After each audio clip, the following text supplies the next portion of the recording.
On this episode of Game Shack, I talk about my first attempt to modify an Arcade1up machine.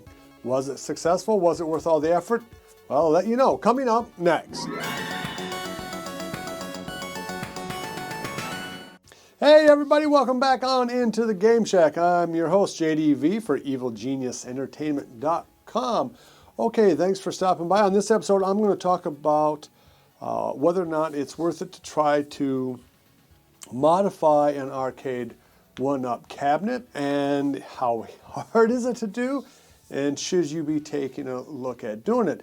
I've already reviewed the Pac-Man 40th anniversary edition of Arcade1up up here, and I gave that machine a B. I've had it for about another maybe 2 weeks since that episode, and I think I would still give that machine a B just because it doesn't have Miss Pac-Man.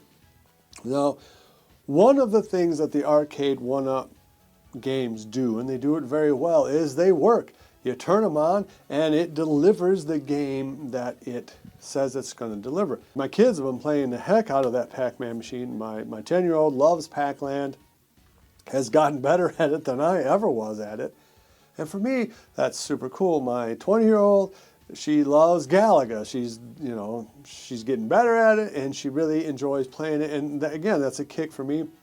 And at one point, when I had this machine set up to play Galaga, they were playing back-to-back Galaga games, and then they flip chairs and take over each other's games.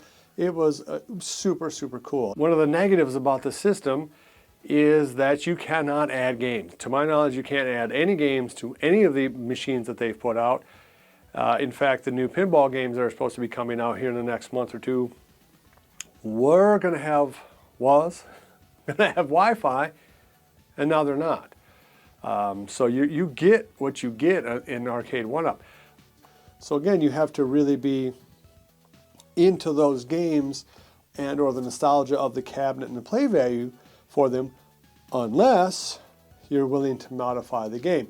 If you want to modify your Arcade1up to play video games, I would really have you take a look at ETA Prime's installing a retropie system into Arcade1up video. He's going to do a lot better job than I can of taking you through all of the steps.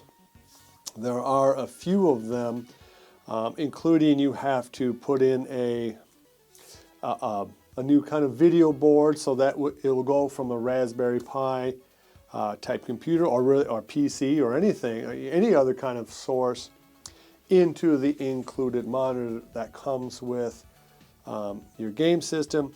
He talks about how you map out the controllers and how you wire up all of the buttons and everything like that. So I really highly advise you check that out if you are interested in doing a modification like this. So really there's two parts to doing a mod like that.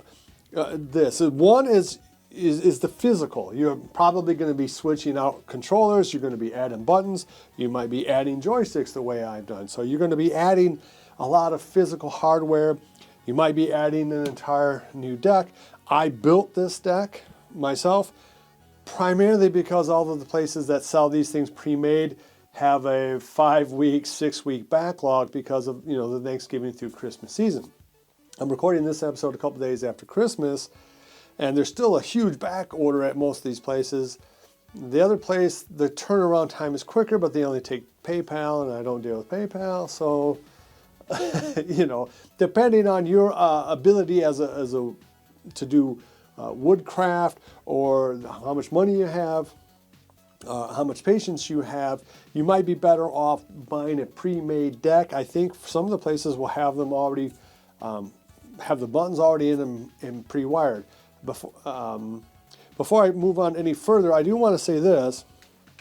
In ETA Prime's video, he discusses these buttons you have to wire in to light them, and you have to wire them up so that the computer will see them. So, this is the A button, and, when you hit this, this is connecting the circuit.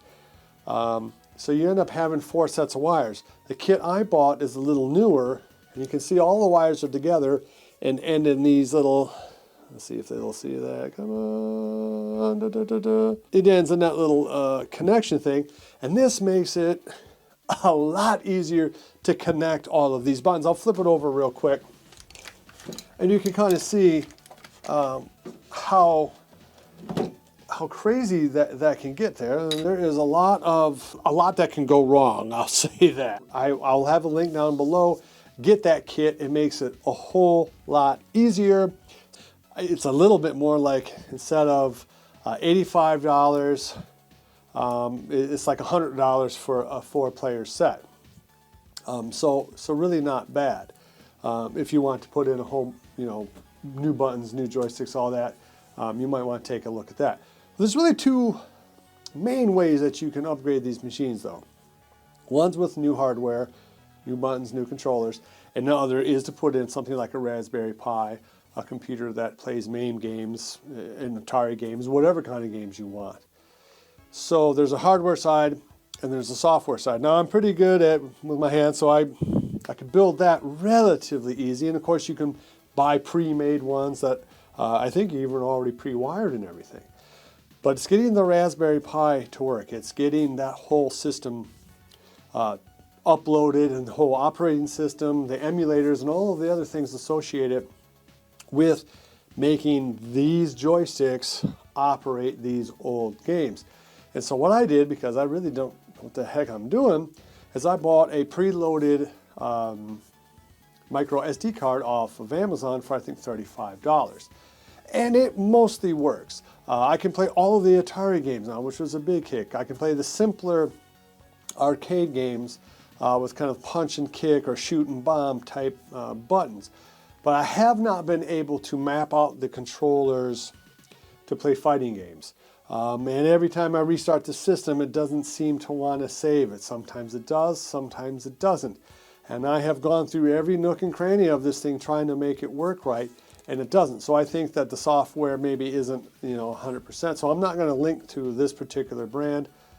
That said, I tried to, I connected it to the internet and tried to upgrade the system through RetroPie site, and it's worked worse since I did that. So I would say if you're going the route of buying a pre-made, a preloaded SD card, do not upgrade it. Don't turn the Wi-Fi on. Don't do any of that, because it has had adverse effects on my system.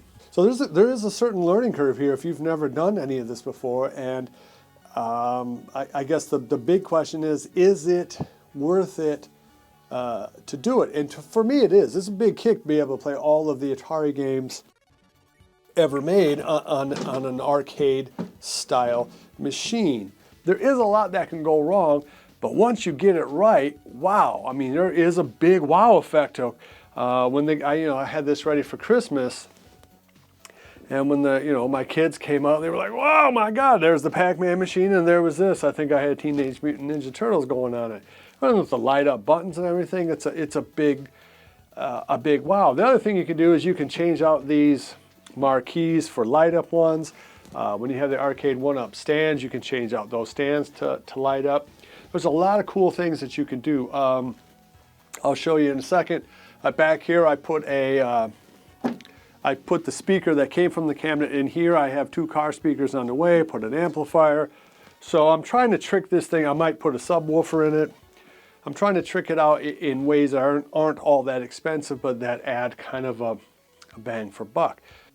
Okay, so that's it. A quick look at a little bit of the modifications, upgrades I did to this machine. Hopefully you like this sort of content. If you're interested in how I did it or want to see more in-depth look at how you change these machines, go ahead and let me know below. The next episode I think I'm going to do in terms of DIYing is I'm going to show you how to put in a 20-inch screen. There's really a couple of different ways you can go about it. Doesn't seem too hard, but I don't know. I haven't done it yet. So anyway, the next time you see this machine, hopefully it'll have a bigger, more impressive screen.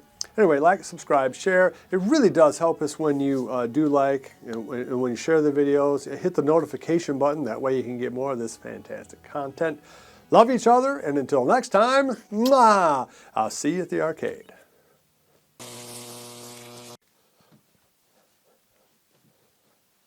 Space Invaders. It's the greatest game in the whole wide world. I mean, it's not. Be sure to visit evilgeniusentertainment.com for exclusive content, swag, casting call news, and much, much more.